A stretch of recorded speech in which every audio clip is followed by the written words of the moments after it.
আন্তর্জাতিক নারী দিবসে মাতৃশক্তিদের সম্মান জানালেন শ্রমিক নেতা বিপ্লব কর। আন্তর্জাতিক নারী দিবস উপলক্ষে সোমবার বিকেলে আগরতলা বটতলা স্থিত মজদুর মনিটরিং সেলের কার্যালয়ে অল ত্রিপুরা আশা ফেসিলিটেটরস ও আশাকর্মী অ্যাসোসিয়েশনের উদ্যোগে মাতৃশক্তিদের সম্মান জানাতে এক অনুষ্ঠানের আয়োজন করা হয়। অনুষ্ঠানে উপস্থিত ছিলেন মজদুর মনিটরিং সেলের সভাপতি তথা শ্রমিক নেতা বিপ্লব কর, সংগঠনের সাধারণ সম্পাদক সেবিকা চৌধুরী সহ অন্যান্য সদস্যরা।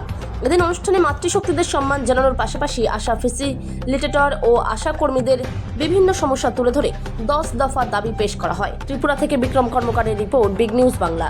মার্চ আন্তর্জাতিক নারী দিবস, এই দিবসকে আমরা সামনে রেখে গতকালকেও আমরা অনুষ্ঠান কর্মসূচি নিয়েছি, আজকেও নিয়েছি।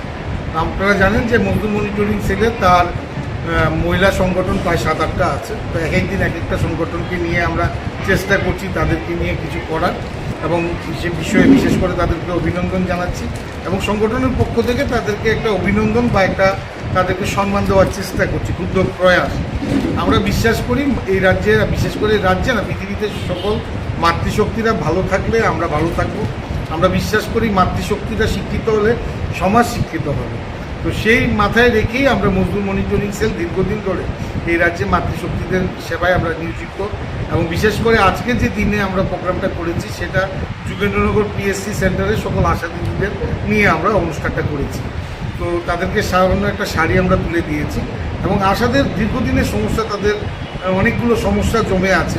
তো সেগুলো নিয়ে আমরা একটা বড় কর্মসূচি নিতে চলেছি আলোচনা করে। তো সেটা নিয়েই আমাদের আলোচনা হয়েছে। বিশেষ করে তাদেরকে অভিনন্দনও জানানো হলো, একসাথে 3-4টি কাজ হয়ে গেল।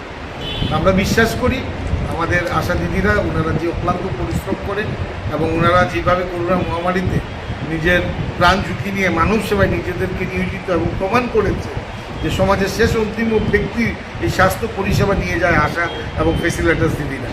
তো তাদের জন্য আমরা যদি সংগঠনের পক্ষ থেকে সামান্য কিছু আন্তর্জাতিক নারী দিবস উপলক্ষে কিছু করতে পারি, সেটাই আমাদের সবথেকে বড় আনন্দ।